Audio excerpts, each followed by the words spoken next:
Most teaching and learning still takes place in rectangular boxes, classrooms, and the physical environment of the school classroom can have quite a marked effect on pupils' learning. Serried ranks of desks are still very common, but desks arranged in pods around the room are increasingly used. Other physical factors such as high ceilings and daylight and fresh air pumped around a school can also influence learners' comfort and concentration levels. Some teachers have used music in the classroom to enhance their pupils' learning. But how effective is music in producing a better learning environment? To find out, we've set up an experiment to test whether music played in the background during a lesson boosts attentiveness. We've brought together a musician who composes music to be played in classrooms and a psychologist. They've teamed up with a science teacher at Moseley School in Birmingham to test the theory out. Music doesn't necessarily make you more intelligent, but it can give you the right sort of focused atmosphere where you're calm, you're relaxed. It reduces your blood pressure, it reduces your heartbeat. It also has an effect on the alpha brainwaves, which are important for being relaxed and calm, but also being alert. So you're in quite a sort of creative state where you should be very focused for learning. Vo Fletcher's been a working musician for 30 years and is something of a virtuoso on the guitar.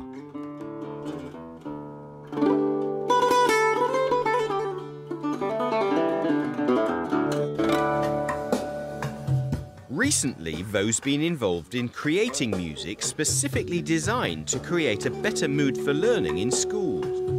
But his music is specifically designed not to be listened to.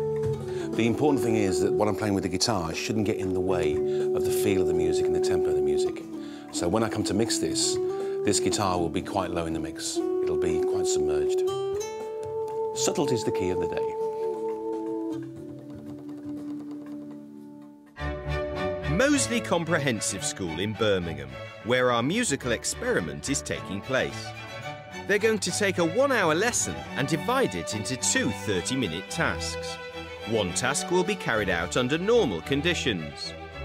During the second task, Vo's background music will be playing. The behaviour of the pupils will be observed with and without the music, but the pupils think it's going to be just a normal science class.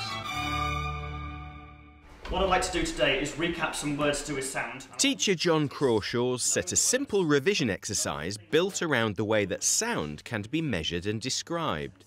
Pupils will be expected to work both individually and in small groups during the lesson. There's a word and there's a meaning. What's the one that should go with the machine that shows what a wave looks like, Jamal? CROs. What you're going to do is work together to build these up into a big long chain.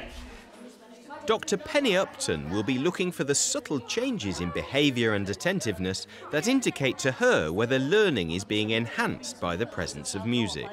But for the first 30 minutes of the lesson, no music will be played.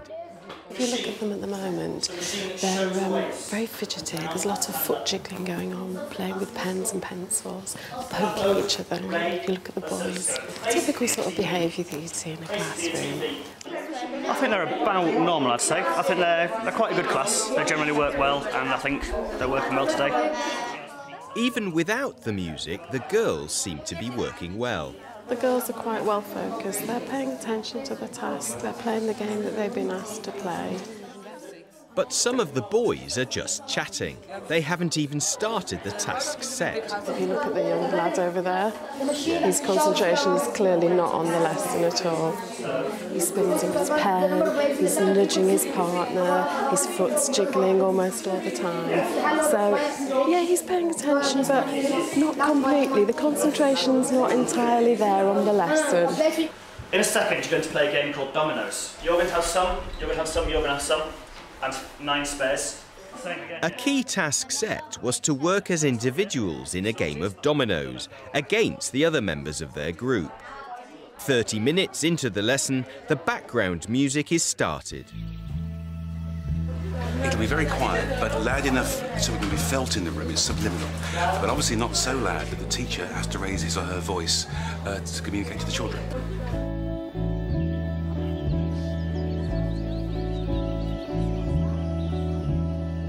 So have there been any immediate effects?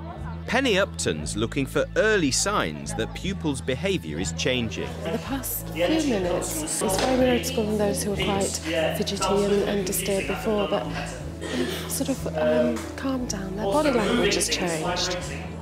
It's almost like the focus has been concentrated. Even some of the girls who were working very well before, they perhaps a slight subtle improvement in what they were doing. Waste energy is often made by vibrations. So how are the lads doing? Have they settled down to the task better now that the music's playing? Our friend who was playing with his pen, he hasn't touched it at all for the past 10 minutes. He's just not interested in it anymore at all. He's far more focused on what they should be doing and completing the task that they've been given. Yes, there's definitely more teamwork. There is, yes. Some of the smaller groups are forming themselves into bigger groups and talking about what's going on with the girls in the front and the boys. Yeah. Interesting, you notice that we're... Well, initially I didn't notice any effect. I thought, to start with, they were just carrying on working at the same level they are. But now I've sort of come to the end of the exercise, but they're still being quite quiet without actually me standing over them and watching them, which is always a bonus. So at the moment I'm thinking, yeah, it seems a positive thing. Time to reveal to the class what's been going on. Right, ladies and gentlemen, you came here today and you worked in two halves. You did the same activity in the first half and the second half. Can anyone think what was the difference between the first time and the second time? Music? One activity with no music. The second time you had that lovely little music just playing really quietly in the background.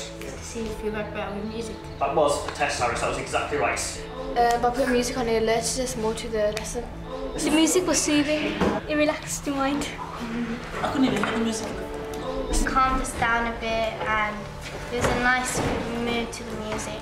And I think you're more motivated by listening to music because you're doing work and enjoying something at the same time. So generally a positive impact from the music in the first part of the experiment. For the second part of our investigation of background music with a different group of pupils, we've changed the parameters a bit. The second lesson starts without music as before. Then again, music is going to be played in.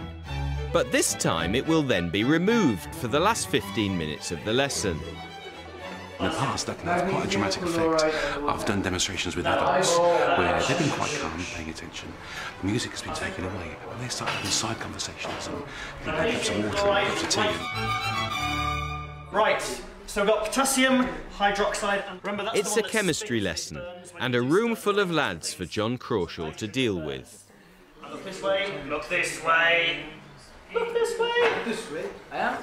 So what's the date? The teacher's demeanour has changed. He's obviously anticipating the class being a lot livelier and noisier than previously, so he's already shushing them a lot and trying to calm them down. The other thing is when he asks questions, rather than seeing lots of hands shooting up to give answers as we saw with the first class, there's a lot of calling out.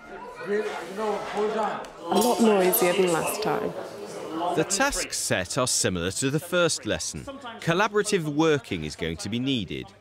Pick one up, put it down, and then see if you can join one onto either end. As the lesson gets underway, some groups get straight on task. Again, no music is playing for the first 20 minutes or so. One group seems a little distracted, and this group seem to have an odd man out. One member is clearly not engaging with the other two. Okay, well, time to put the music on. Let's see how they get on.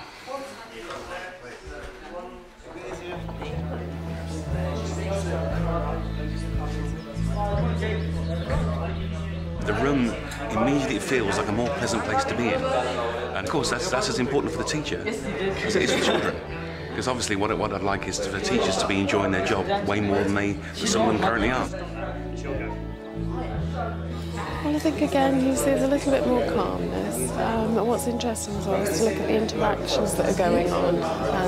The young group we were talking about before, there's a little bit more inclusion going on now. They seem to be communicating between the three of them rather than just in a twosome. And the person who wasn't engaged, his body language has changed. He's leaning more into the group rather than out of the group. So clearly he's become more engaged in the task and what they're supposed to be doing.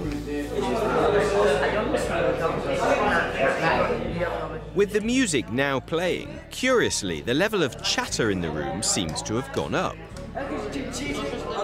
What you'll find is there's a lot of chat going on, perhaps even more than before, but it's what it's focused on that matters. They're having a good time, they're laughing, they're joking, but it's all on task. Now teacher John seems noticeably calmer. His voice is lowered and there's some hands going up to answer his question. Different elements are listed. How many elements are there? Actually, I do feel quite relaxed, yeah. I think it is quite nice music. It's not there, it's not in your face all the time, but it is pleasant. It does seem to be setting up a nice atmosphere. Time to take the music away again. What's going to happen now?